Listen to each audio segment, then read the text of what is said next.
오전과 오후의 본문을 우리가 함께 보면서 이제 그 마태복음 21장에서 예수님께서 예루살렘 성전으로 들어가시는 그 분위기, 그리고 그 성의 분위기, 그리고 대부분의 백성들의 마음, 또 이때 당시 이 상황에서의 제자들의 마음을 우리가 이제 능히 짐작해 볼 수 있습니다. 그러면 이제 이 동일한 이 장면을 가지고 시선을 조금 바꾸어서 예수님께로 조금 시선을 옮겨서 예수님께서 이 본문을 통해서 하시고 싶었던 그러한 제자들에게 하시고 싶었던 제자들이 지금 감격하고 감동하고 기쁨에 겨워서 이제 우리들이 그렇게 원하고 바랬던 우리의 스승이신 예수가 예루살렘의 왕이 된다라는, 그러면 나도 그에 못지않게 높은 관직에 앉을 것이다 라고 소리 지르는 그 다윗의 후손이여 호산나 라는 이것 말고 예수님께서 왜 이렇게 예루살렘에 들어가셨는지를 좀 보려고 합니다. 나귀 새끼를 타고 이 왕궁에 입성한다. 특별히 예루살렘이라는 것은 이스라엘 백성들 속에 전쟁이 아닌 평화의 상징입니다. 아브라함이 조카를 구하기 위해서 자신의 집에서 기른 사병들을 데리고 전쟁을 하고 조카를 구하면서 돌아왔을 때 멜기세덱이라는 예루살렘의 왕, 샬롬 왕이라는 사람이 아브라함을 맞이하면서 하나님의 복을 빌어주고 아브라함은 그에게 10분의 1의 전리품을 바치는 것을 우리가 보게 됩니다. 그 멜기세덱을 지칭하면서 샬렘 왕, 평화의 왕, 예루살렘의 왕이라고 말합니다. 그런데 놀랍게도 그 시대, 아브라함의 시대에 예루살렘은 없었습니다. 예루살렘은 이 아브라함의 시대에 존재하지 않던 성입니다. 그리고 그 성을 예루살렘이라고 부르지도 않았습니다. 그 자리에 성터가 있긴 했지만 예루살렘처럼 이렇게 성곽을 갖추고 성전을 세운 것은 사울 왕 전이지 아브라함 때에 지금 우리가 생각하던 예루살렘 성이 그 자리에 그 모습, 그 규모대로 있었던 것은 아닙니다. 그런데 이 아브라함의 믿음의 사건과 하나님을 동시대에 보여주면서 그 등장하는 살렘 왕을 예루살렘의 왕이라고 말하고 평화의 왕이라고 말합니다. 그리고 예루살렘이라는 곳을 정말로 있는 어떤 도시, 존재하고 눈에 볼 수 있는 어떤 도시의 왕인 것처럼, 성인 것처럼 표시하고 있지만 그 뜻은 전쟁이 없는 곳, 평화가 있는 곳, 이런 뜻입니다.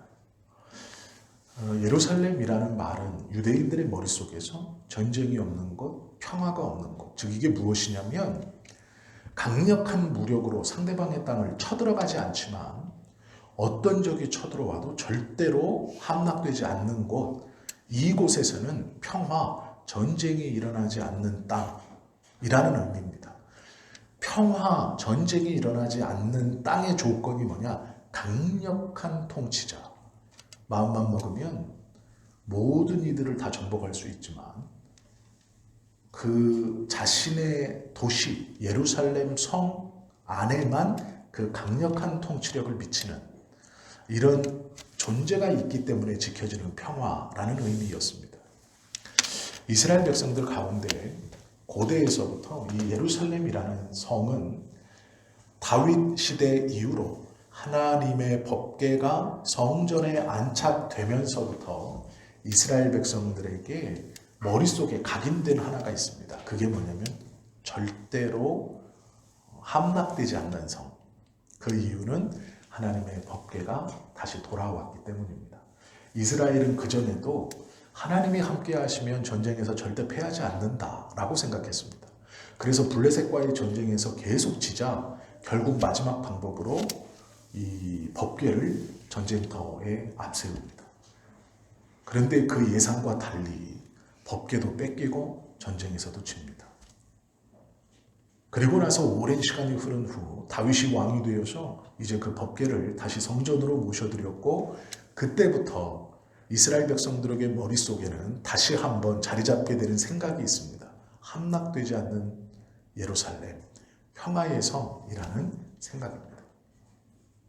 그 평화의 성에 다윗이 자신의 아들인 솔로몬을 왕을 세울 때 열왕기 상하를 잘 읽어보시면 다윗이 솔로몬에게 하는 행동이 있습니다. 그게 무엇이냐면 다윗이 이제 나이가 많이 들어서 더 이상 왕위를 자기가 감당할 수 없을 때 솔로몬을 후계자로 세웁니다. 그리고 이 솔로몬에 대한 정통성을 회복시키고 모든 백성으로 솔로몬이 왕이라는 것을 인정하게 하기 위해서 하는 행동이 뭐냐면 솔로몬을 예루살렘 성 밖으로 나가라고 명령합니다. 그리고 솔로몬이 대낮에 이스라엘 백성들이 솔로몬이 다시 예루살렘에 들어오는 모습을 보여주면서 그때의 다윗이 솔로몬에게 나귀 새끼를 태웁니다. 그리고 예루살렘 성으로 입성하게 합니다. 다윗은 솔로몬에게 자신의 왕위를 물려주면서 솔로몬을 기름 부어 왕으로 추대할 때 다윗 왕이 노새에 태워서 이 예루살렘 성 안쪽으로 들어오게 하면서 솔로몬에 대한 내가 이제 이 솔로몬을 왕으로 세웠고 나의 왕의 권위가 이에게 넘어갔다라는 것을 보여주는 그러한 퍼레이드를 한 적이 있습니다.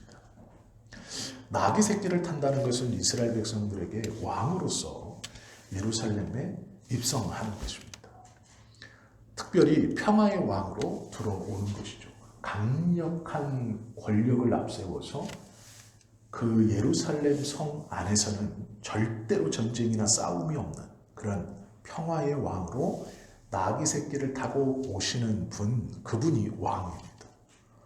예수님께서도 이 다윗이 솔로몬에게 나귀를 태워서 들어왔던 것처럼 동일한 모습으로 나귀 새끼를 타고 예루살렘 성전으로 들어오시죠. 이것은 스가랴 9장, 스가랴 선지자가 예언했던 스가랴 9장의 말씀, 진실로 이스라엘이 인정할 만한 왕이 예루살렘에 도래할 때 나타나는 일에 대해서 적어놓은 구절, 예언한 구절이 스가랴 9장 9절입니다.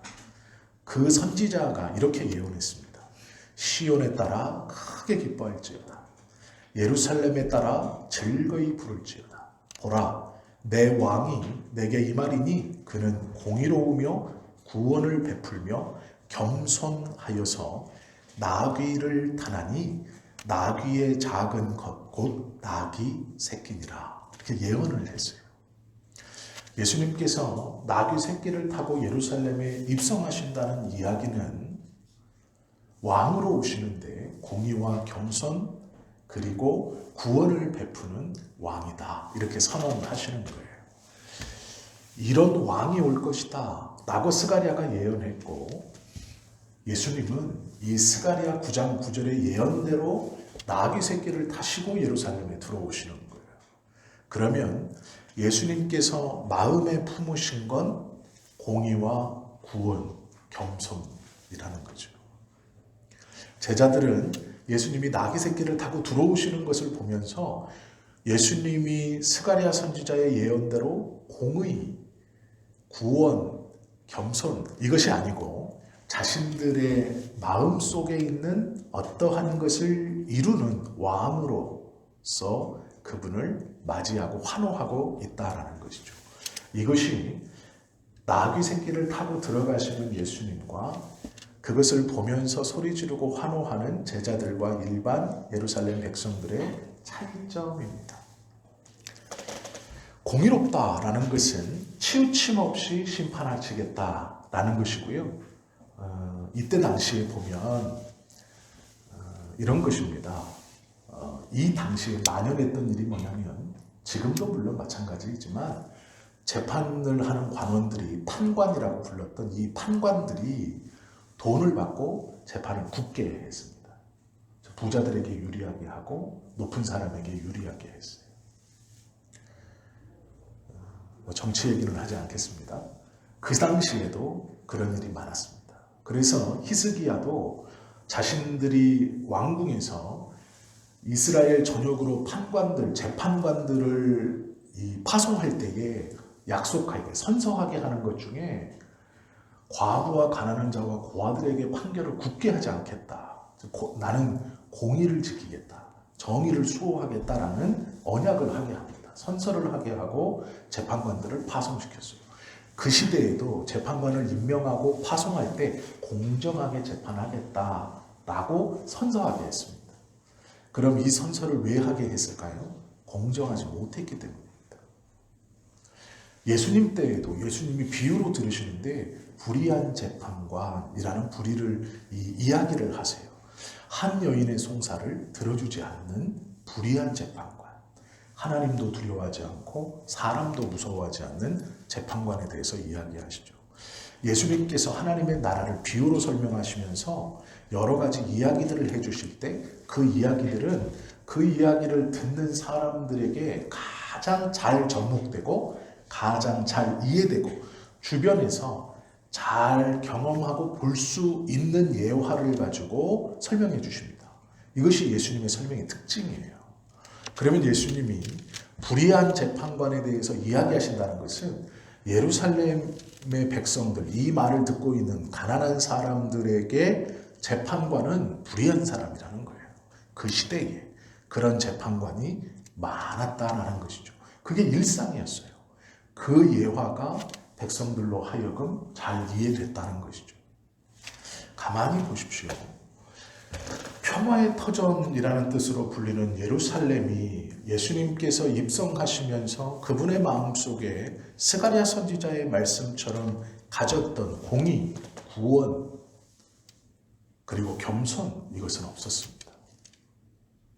판결을 굳게 하는 것이 있었고 감옥에 갇히는 자가 있었고 성경에서 기록된 메시아는 공의, 이 판결을 굳게 하는 것을 바로잡아서 감옥에 갇힌 자를 구원해주는, 억울하게 성을 형고받은 자들을 구원해주는 이 구원, 그리고 그럼에도 불구하고 나귀 새끼를 타고 입성하시는 겸손한 왕, 이렇게 얘기한 겁니다.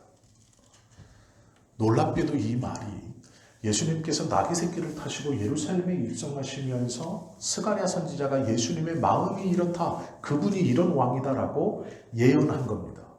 공의와 구원과 겸손이죠. 이것이 우리와 무슨 상관이 있느냐가 중요합니다. 우리는 다 사망의 종 노릇이 되었고 사망에 우리의 목숨줄을 쥐고 끌고 가는 사람들입니다. 죄 아래 사망이 우리의 주인이 되었죠. 죄의 싹스로 사망이 우리와 들어왔고 사망이 우리를 지배합니다. 그래서 우리를 두렵게 하죠. 이것을 공의로 바로잡는 거예요.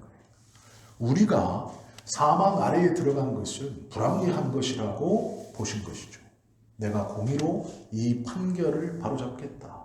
그리고 너희를 구원하겠다.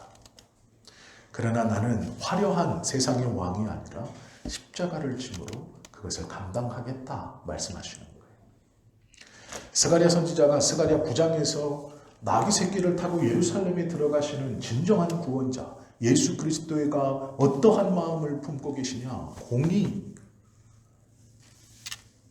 그 당시에는 예루살렘에서 불의한 판관들, 억울함에 있는 자들을 똑바로 신분에 상관없이 심판하여서 억울하게 절망과 이 아픔의 구렁텅이에 빠진 자들을 건져내는 구원, 감옥에 갇혀 있는 자들을 다시 심판해서 죄 없는 자들을 구원해 주시는 구원, 그럼에도 불구하고 겸손하여 나귀 새끼를 타고 그러한 권한을 가지고 판단하여 다시 평화를 이루겠다라고 하는 것이 스가랴 선지자의 예언이었어요.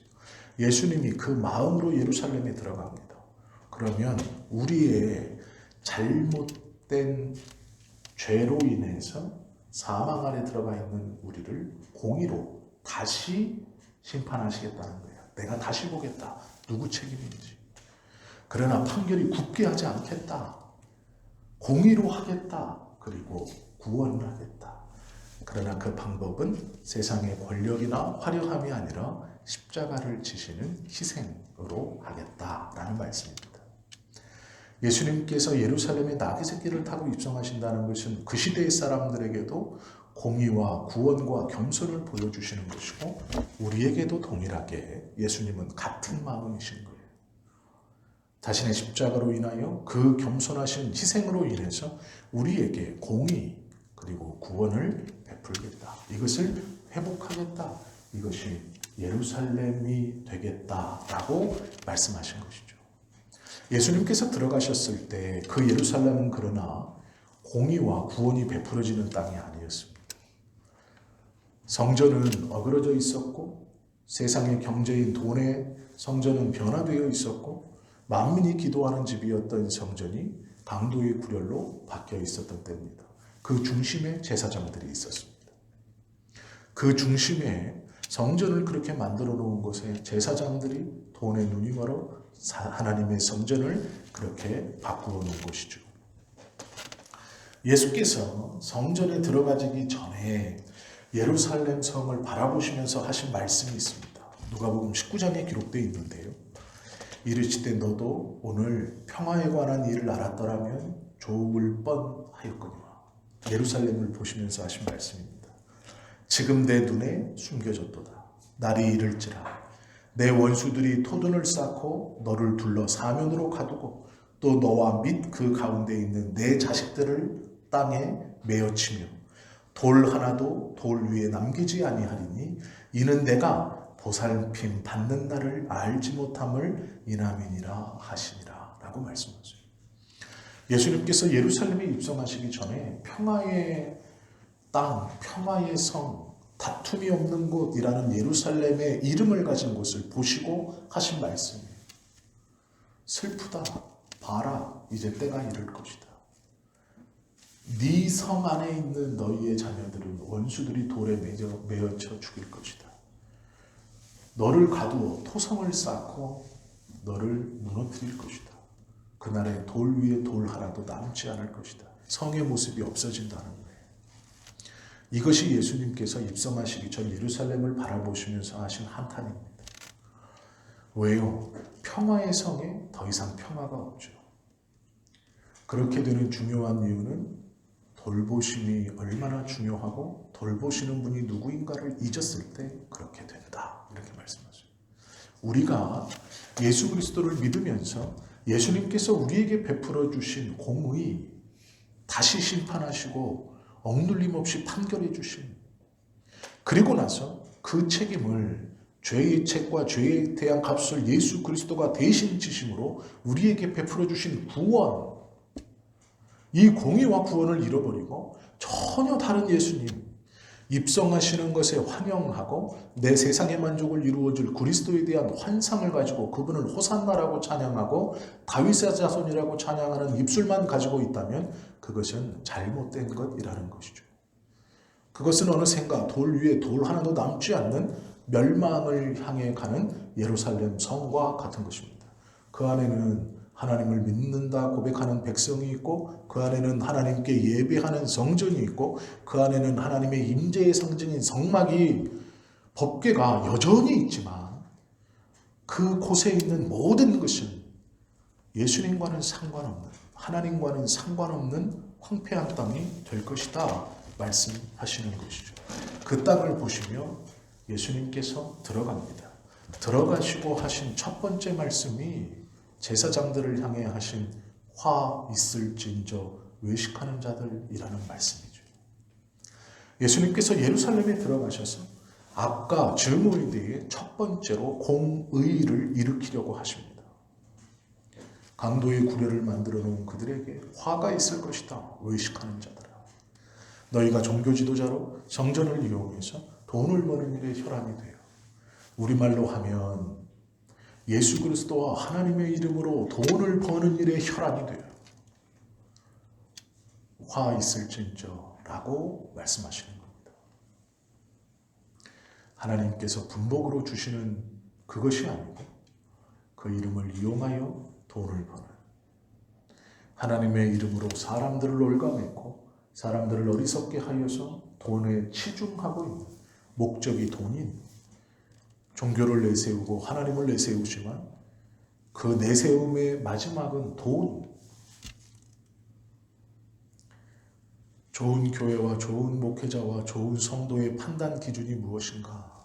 돈이 어디로 쓰여지는지를 보면 됩니다.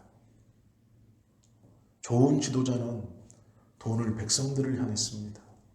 그 돈의 마지막이 어디로 가는지를 보면 입으로 아무리 떠들어도 그가 좋은 지도자인지를 판별하고 판단해낼 수 있습니다. 교회도 마찬가지입니다. 성도들의 헌금이 어느 곳으로 흘러들어가는가, 그것을 보면 이게 교회인지 아닌지를 알 수 있습니다. 목회자도 마찬가지고 성도도 마찬가지입니다.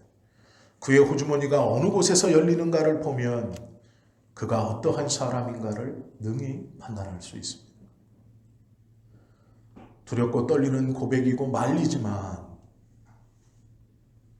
예수님께서 예루살렘에 입성하시면 종교를 앞세워 자신의 주머니를 채우고 경제적인 이득에 혈안이 되어 있는 제사장들에게 화 있을진저 외식하는 자들아 라는 선언 때문입니다.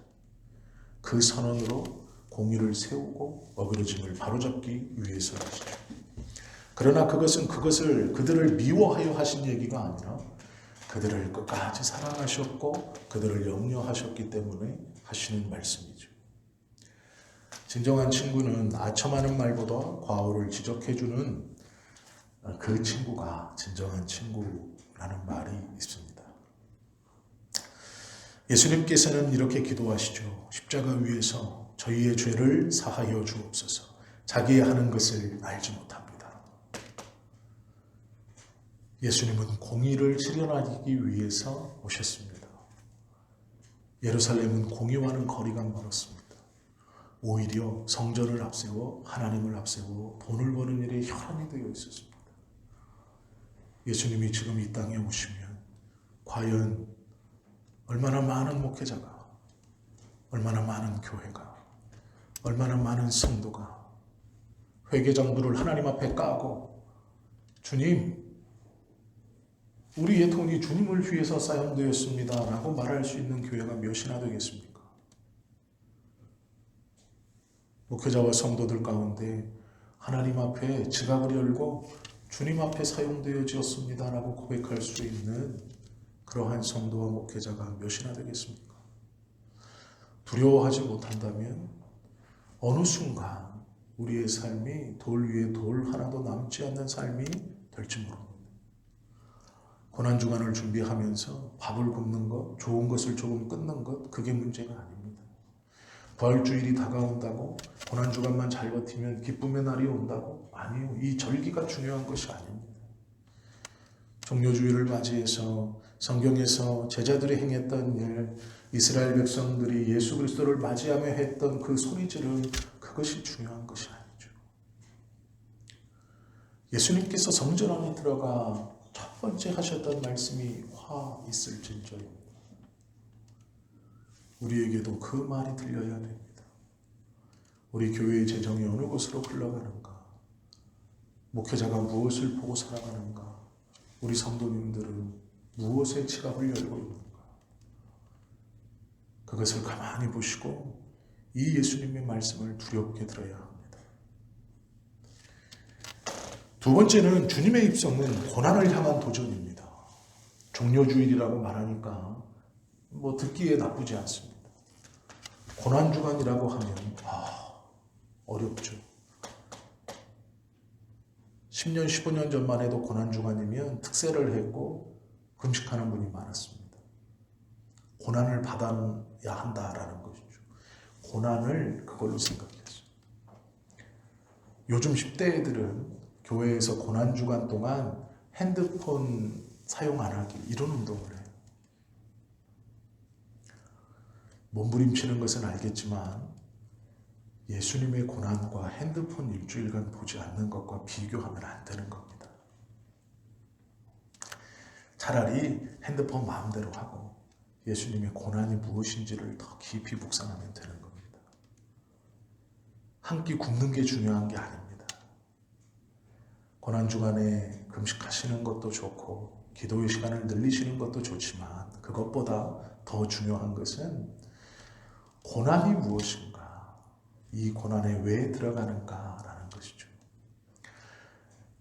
우리는 부활주의를 다음 주로 앞두고 있습니다. 이제 7일이 지나면 부활주일입니다. 7일 뒤면 부활주일이죠. 예수님께서 살아나심을 함께 축하하는 기쁨의 날입니다. 예수님의 부활이 기쁜 이유는 예수님의 부활을 통해 우리의 부활을 확신할 수 있기 때문입니다. 예수님께서 첫 열매가 되시고 우리가 그 다음 열매가 될 것이기 때문입니다. 나무에서 열매가 맺히는 순서가 있습니다.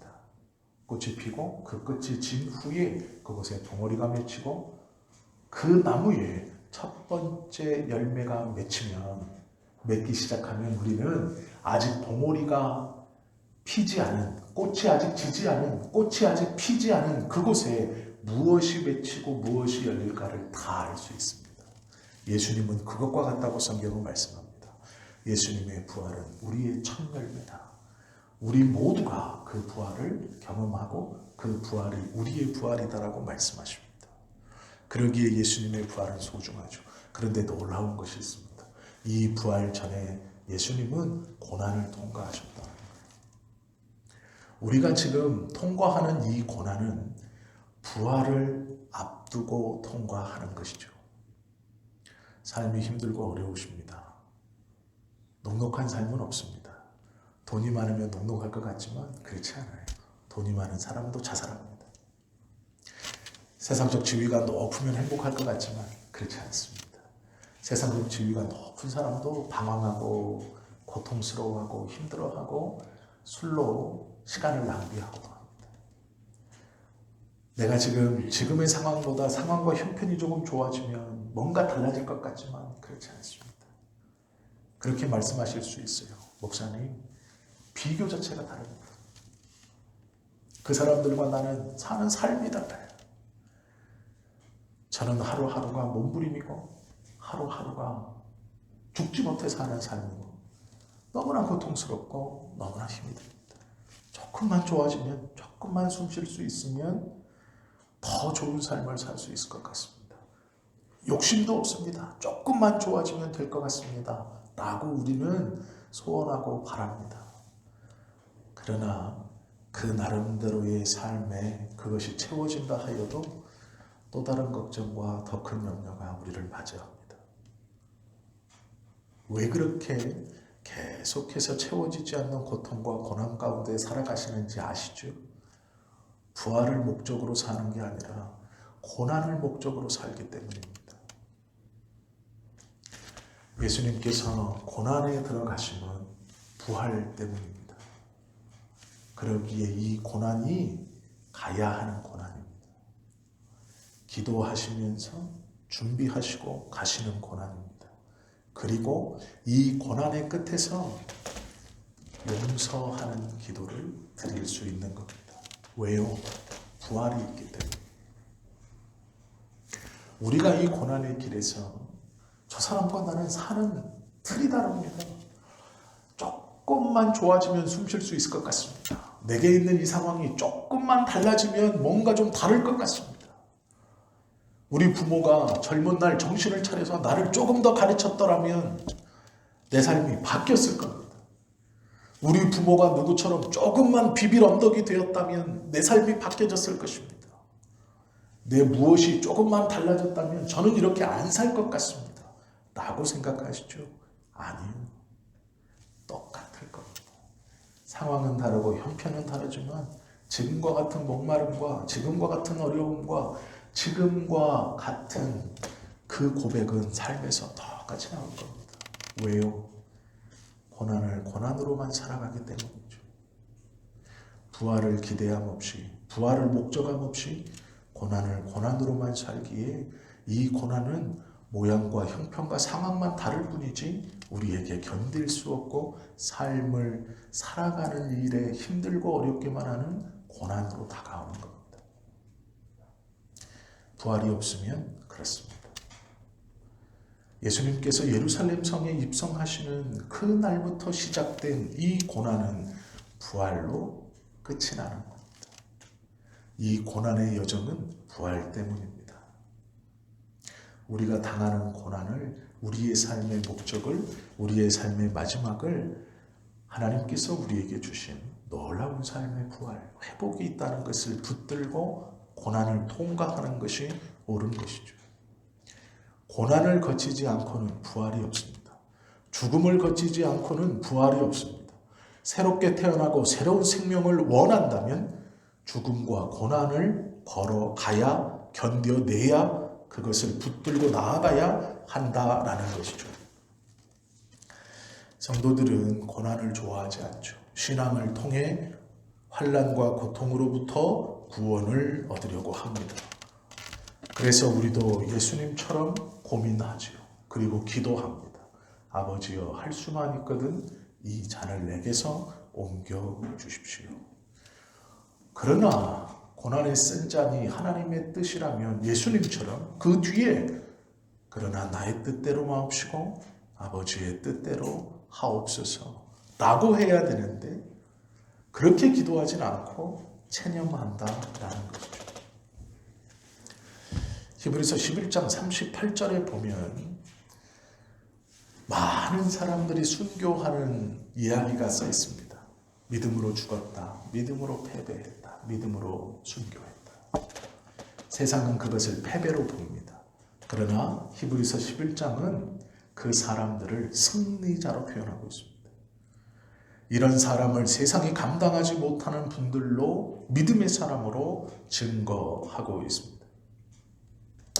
우리는 세상이 감당치 못할 성도가 되어야 하는데 반대로 세상을 감당치 못하는 사람이 되고 있습니다. 부활을 소망하고 고난의 길을 간다면 그는 세상이 감당치 못하는 믿음의 사람이 될 겁니다. 부활 없이 이 고난을 고난으로만 간다면 세상을 감당치 못하는 나약한 성도가 되는 것이죠.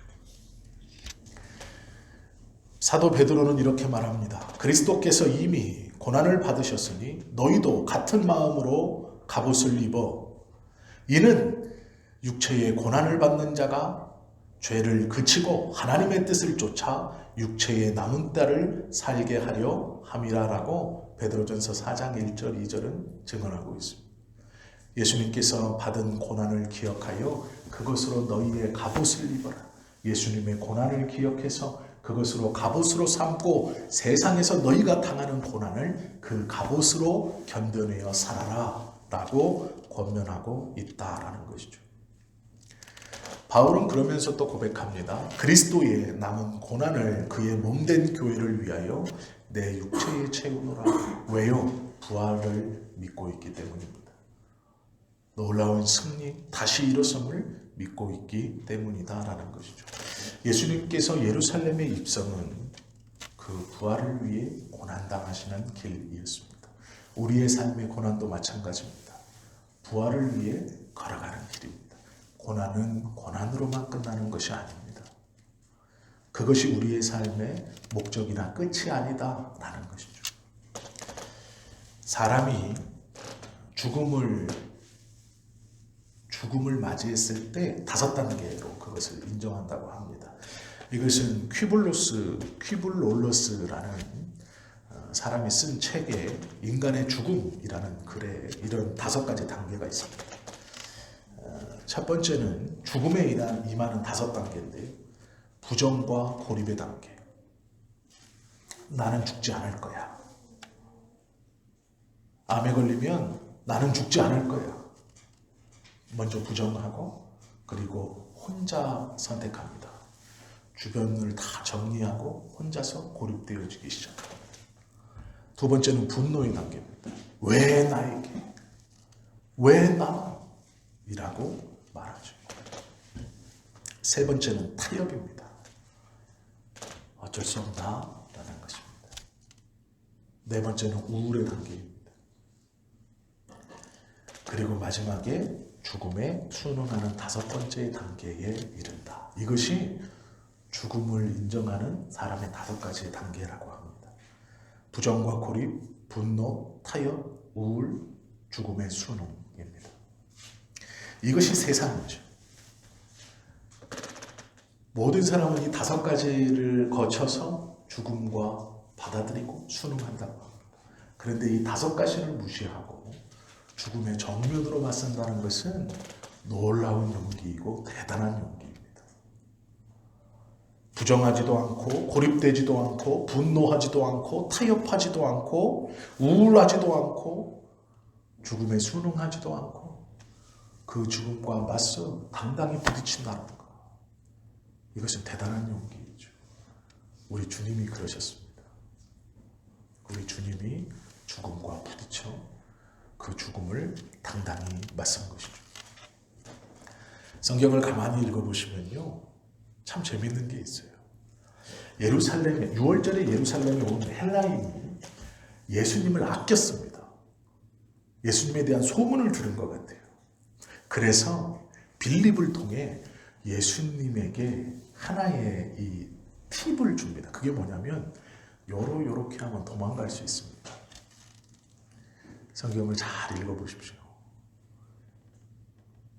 헬라인 몇이 빌립을 통해서 예수님에게 도망가는 방법을 알려줘요. 그 빌립의 말을 듣고 예수님께서 요한복음 12장에 보면 이렇게 말합니다.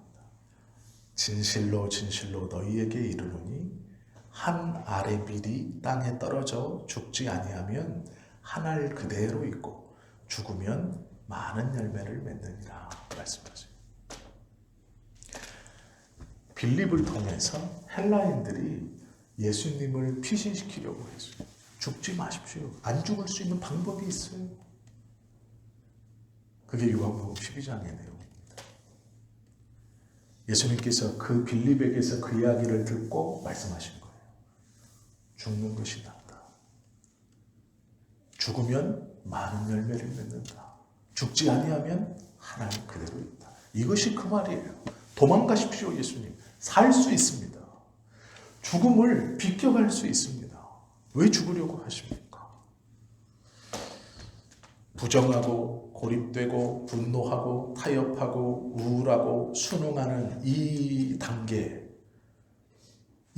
속에서 벗어날 수 있습니다 라고 말하는 거예요. 그때 예수님이 하신 말씀입니다. 죽는 게 낫다. 많은 열매를 맺을 것이다. 도망가지 않겠다라는 것이죠. 바울은 예수 그리스도를 마음으로 모신 뒤에 이렇게 고백합니다.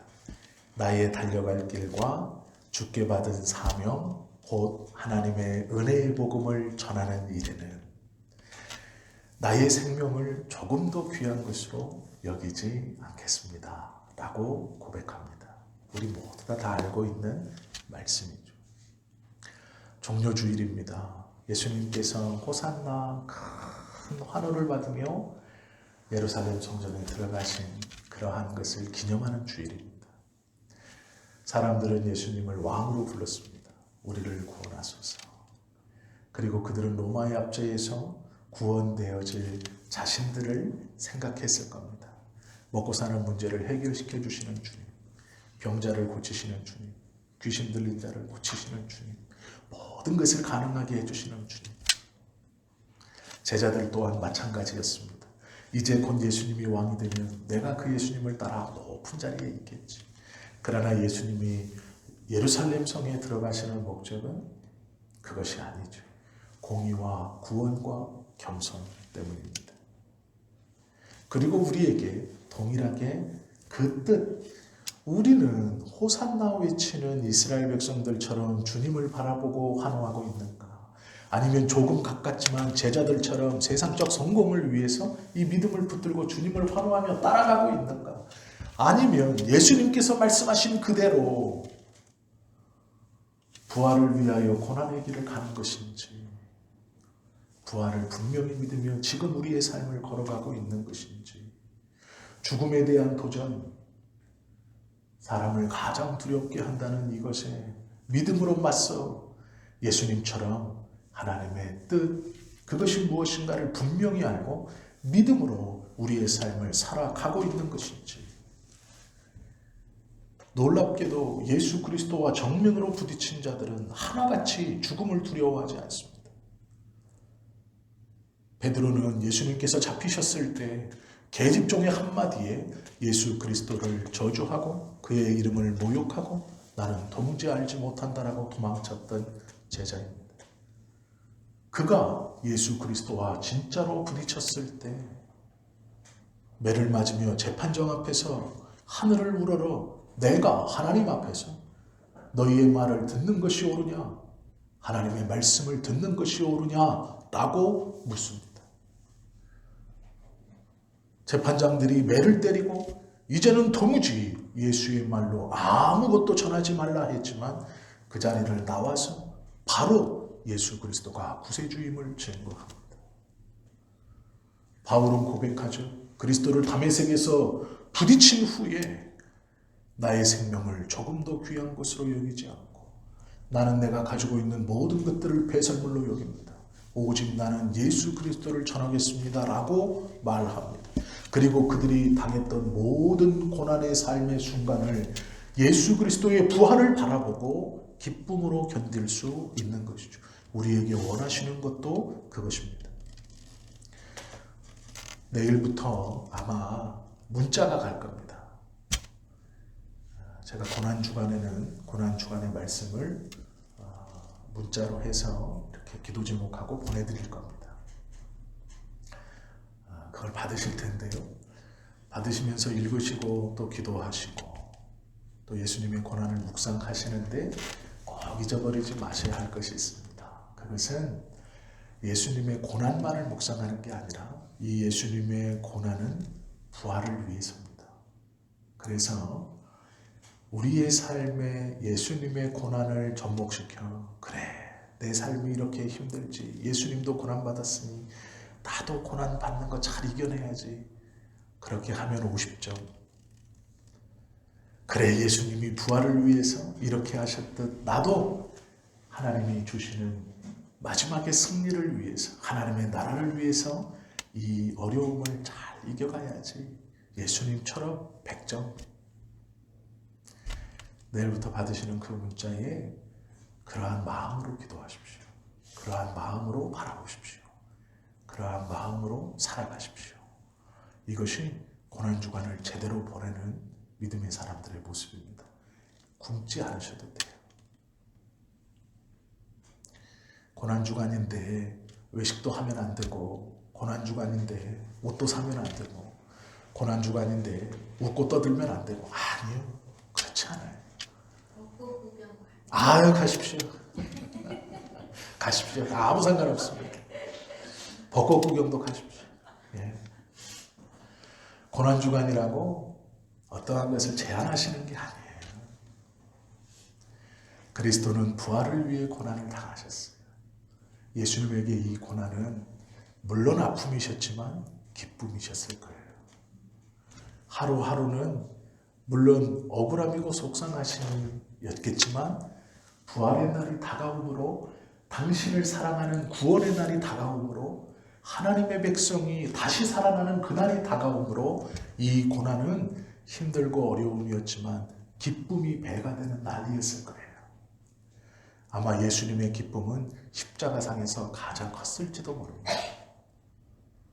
다 이루었다는 절망의 포기가 아니라 기쁨의 환호성이었을지 몰라요. 아마 다 이루었다는 큰 소리로 웃으시며 하셨는지도 몰라요. 고개를 숙이시고 조그맣게 모기만한 소리로 내가 이 고난을 이제야 다 감당했다라는 게 아니라 이제 구원을 이루었다라는 큰 외치심이셨을지 몰라요. 우리에게 고난주간은 그런 날입니다. 우리에게 믿음이라는 것은 그런 것이죠. 믿음은 우리로 옥죄고 포기하는 것이 아니라 누리는 것입니다. 또한 빌립보서 1장 20절 21절 말씀에 보면 이렇게 말을 하죠. 나의 간절한 기대와 소망을 따라 아무 일에든지 부끄럽지 아니하고 오직 전과 같이 이제도 온전히 담대하여 살든지 죽든지 내 몸에서 그리스도가 존귀히 되게 하려 하나니 이는 내게 사는 것이 그리스도니 죽는 것도 유익함이니라. 이것이 고난주간을 살아가는 우리의 모습이어야 합니다. 고난을 바라보고 고난의 삶을 살아가는 우리의 모습이어야 합니다. 가장 좋은 것은 아직 오지 않았어요. 가장 좋은 것은 이제 오고 있습니다. 지금이 절망이다 하여 절망하실 필요가 없어요. 가장 좋은 것은 오고 있습니다. 지금이 기쁘다 하여 그것에 푹 빠지실 수도 없어요. 왜요? 이것과는 비교할 수 없는 가장 좋은 것이 오고 있기 때문이죠. 혹여 어떤 기쁨에 팍 빠져 있다면 정신 바짝 차리고 아직 좋은 것은 오지 않았다는 것을 기억하십시오. 절망 가운데 빠져 있다면 꼭 기억하십시오. 가장 좋은 것은 아직 오지 않았어요. 그날이 오고 있습니다. 이것이 고난주의를 보내는, 부활을 소망하며 보내는 우리의 모습이어야 합니다. 우리는 연약하지만 앞서 가신 주님이 승리하시니 반드시 우리에게도 그 승리의 은혜를 주실 것입니다. 복음 때문에 당하는 어려움을 겁내지 마십시오. 고난은 우리 앞에 있을 겁니다. 그러나 그 고난은 부활과 승리와 구원 앞에 있는 것입니다. 그것이 목적이지 이것이 목적이 아닙니다. 이것에 너무 눈 돌리고 살지 마십시오. 하나님께서 우리에게 주시는 놀라운 이 부활은 우리의 삶의 끝이 어떻게 이루어질 것인가, 우리가 무엇을 붙들고 누리며 갈 것인가를 분명히 보여주시는 놀라운 하나님의 은혜의 방편입니다. 다음 주는 부활주일입니다. 한 주간은 고난주간이지만 처져서 사실 필요 없습니다. 벚꽃 구경도 가시고 자녀들하고 맛있는 것도 드시고 아이들하고 좋은 것도 놀러 가십시오. 그리고 저녁 주무시기 전에 문자를 보시고 하나님, 나도 예수님처럼 부활을 바라보고 하루하루를 살아가겠습니다. 고난에 파묻혀 사는 삶이 아니라 그 희망을 보고 하루하루를 잘 이겨나가겠습니다. 견디는 것뿐만 아니라 이겨나가십시오. 충분히 그러실 수 있습니다. 우리가 새롭게 거듭난 사람입니다. 우리는 구원을 알고 복음을 붙들고 사는 사람들입니다. 이길 수 있습니다. 견디는 것만 아니라 이겨갈 수 있습니다. 이것이 하나님이 우리에게 주신 예수 그리스도의 이름의 큼입니다. 이 은혜를 받아 누리는 우리 모두가 되실 수 있기를 예수님의 이름으로 축원합니다. 기도드립니다.